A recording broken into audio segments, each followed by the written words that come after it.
Olá, pessoal, tudo bem com vocês? Hoje eu estou aqui para o início de uma série muito interessante, feita pelo Dr. Joe Dispenza, sobre o efeito do pensamento no nosso corpo. Essa série, ele vai trazer muita informação para a gente poder aplicar no nosso dia a dia e ajudar com essas doenças que a gente encontra pelo caminho.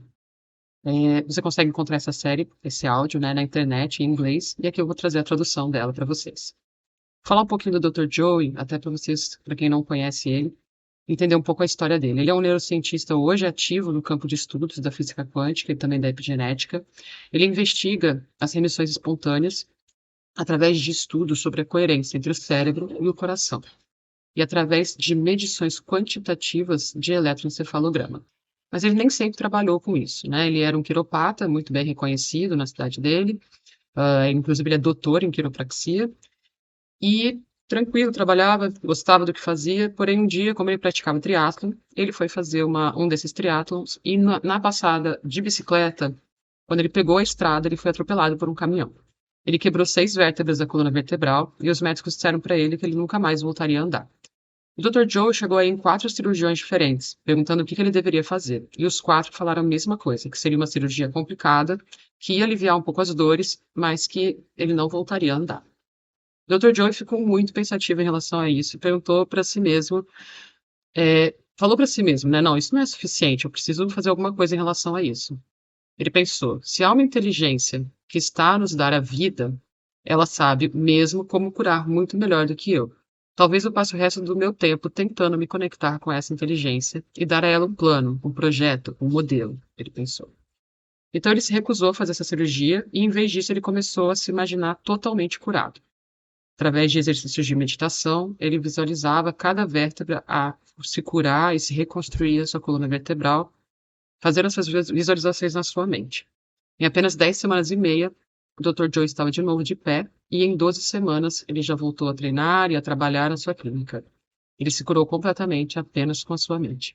Depois dessa experiência, ele então começou a estudar neurociência, viajar pelo mundo, entrevistando pessoas, especialistas, para poder cada vez mais entender sobre essa relação da mente com o corpo. E hoje ele ajuda muitas pessoas a trazer curas milagrosas para a sua vida. Então, agora vamos começar com a tradução desse episódio, dessa série que chama Pensar Melhor. Cada um desses episódios são bem grandes, então eu vou dividir para deixar os vídeos mais curtos, em torno de 15 a 20 minutos, para não ficar muito cansativo, e tenho certeza que vocês vão gostar bastante. Então ele começou esse episódio 1 dizendo: vou perguntar a todos vocês se estão com o celular ligado ou se estão com a televisão ligada, se encontram a surfar na internet ao mesmo tempo. Vou pedir também para que vocês apenas trabalhem comigo para aumentar a atenção de vocês. É vital para nós, nesse momento, estarmos presentes, porque prestar atenção é estar presente. E quanto mais presentes estivermos com a informação, mais conscientes estamos. Quanto mais conseguirmos fazer novas ligações no nosso cérebro, vamos aprender a fazer novas ligações sinápticas. E isso que é aprender. E cada vez que aprendemos um pouco de informação, começamos a instalar novos circuitos no nosso cérebro, que refletem um novo nível de mente. Assim, quando se aprende alguma coisa, o cérebro muda fisicamente como resultado dessa informação. Quanto mais consciência tiver, mais esses circuitos se mantêm, para que no final desse curso tenham toda a compreensão e todas as ferramentas para fazer mudanças mensuráveis no seu cérebro, porque o conhecimento é o precursor da experiência. Quanto mais conhecimento tiver, mais preparado você vai estar para uma experiência. Agora, quero começar por dizer um conceito simples. A sua personalidade cria a sua realidade pessoal. Nessa hora, pessoal, eu que estou falando agora, é só para falar para vocês em inglês qual é essa relação que ele faz, né? Ele cria aí uma ligação entre essas duas palavras. Ele fala: Your personality creates your personal reality. Então ele fala: sua personalidade cria a sua realidade pessoal. Voltando. É isso mesmo. E a sua personalidade é feita de como você pensa, como você age e como você se sente. Então, a personalidade preparatória. Quem está ouvindo isso, certo? Quem vai ouvir essa personalidade? Ela cria a sua atual realidade pessoal, chamada a sua linha.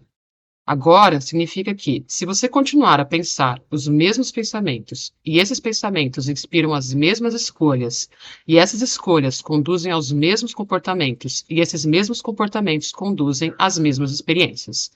E essas mesmas experiências reproduzem as mesmas emoções, e essas mesmas emoções conduzem aos mesmos pensamentos. Com o tempo, a sua personalidade vai se tornar um programa muito finito. Significa também que se você pensar 60.000 pensamentos num dia, ou 70.000 pensamentos num dia, e 90% desses pensamentos, de acordo com algumas das pesquisas, são os mesmos pensamentos que no dia anterior, você pode ver então como a sua realidade vai permanecer exatamente a mesma. Assim, se você quer criar uma nova realidade pessoal, então a um nível fundamental, tem que começar a examinar os seus pensamentos, aquilo que está pensando.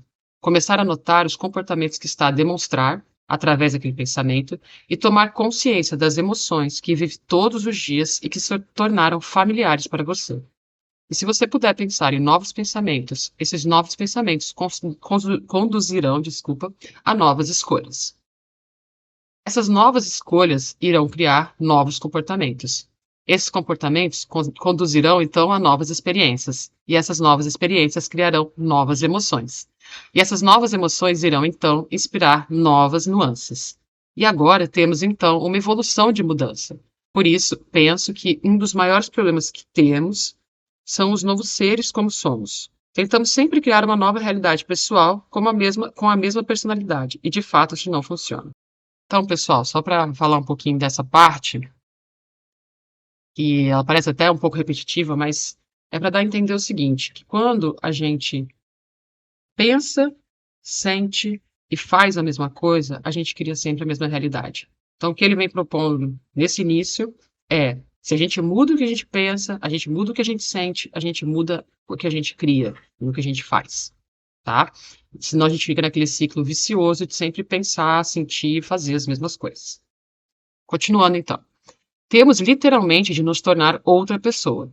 Por isso, quero começar por falar sobre o que significa pensar mais do que o seu próprio ambiente. Mas quero fazer aqui algumas suposições. A primeira suposição que quero fazer é que acreditam que a forma como pensam tem algum efeito na nossa vida. Que os vossos pensamentos, de alguma forma, criam a sua realidade. Ou a forma como processam a informação leva a algum efeito. Então, se você aceitar essa ideia apenas de uma forma muito simples, ela levanta a questão. Se você acordar de manhã em qualquer dia e começar a pensar num novo futuro, começar a abraçar uma nova possibilidade de começar a criar um resultado diferente na sua vida. Portanto, se acordar todas as manhãs e fazer exatamente a mesma coisa que você fez na manhã anterior, sair da cama do mesmo lado, tomar um banho, escovar o dente da mesma forma, ir para o mesmo caminho, fazer o mesmo caminho para o trabalho, ver as mesmas pessoas no mesmo lugar, fazer as mesmas coisas ao mesmo tempo.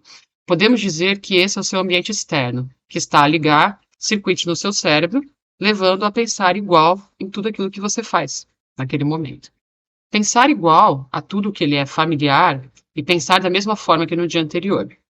E desde que acredite que os seus pensamentos têm algo a ver com o seu destino, então, desde que esteja a pensar os mesmos pensamentos, está criando a mesma realidade. Portanto, há um princípio em neurociência que diz que as células nervosas que disparam, elas se juntam e se ligam entre si. Então, se você continuar a pensar os mesmos pensamentos e executar os mesmos comportamentos que levam às mesmas experiências ao mesmo tempo, começa a disparar no seu cérebro exatamente as mesmas sequências, os mesmos padrões e as mesmas combinações. Com o tempo, começa a ligar no seu cérebro a um padrão finito, e a esse padrão finito, essa assinatura muito finita chamará 1. E assim, esta é realmente a caixa no cérebro. Torna-se um aspecto muito finito nas nossas células. E o princípio da neurociência, que é pesado na aprendizagem, que diz que as células nervosas, elas fazem essa queima juntas. Quanto mais se dispara os mesmos circuitos da mesma maneira, mais essas células nervosas começam a unir-se. Bom, pessoal, vou dar uma parada aqui, que já tem bastante informação aqui pra gente, de forma resumida, tentando dar uma explicação um pouco mais clara. O que ele vem trazer pra gente é o seguinte, as células nervosas do cérebro, a cada vez que a gente faz essa ligação, esse circuito, elas vão disparando juntas, e elas vão se unindo, fazendo sequências, fazendo padrões. Então, quanto mais a gente pensa nas mesmas coisas, vive as mesmas emoções em relação ao nosso ambiente externo, mais elas vão fazendo esses padrões, essas sequências, e mais elas vão disparar juntas e se unir, e aquilo vai tornando uma caixa no nosso cérebro, um padrão definido de como a gente pensa e de como a gente reage e age em todas as situações, tá? Espero que vocês tenham gostado até aqui. Não percam a próxima parte, que já é bem ligada com essa. É realmente mais para não ficar muito grande o vídeo. Se vocês gostaram, por favor, já ativa o sininho, deixa um like aqui no canal para a gente fazer essa informação crescer, a consciência da gente expandir e a do mundo também. Um beijo para todos vocês, fiquem com Deus.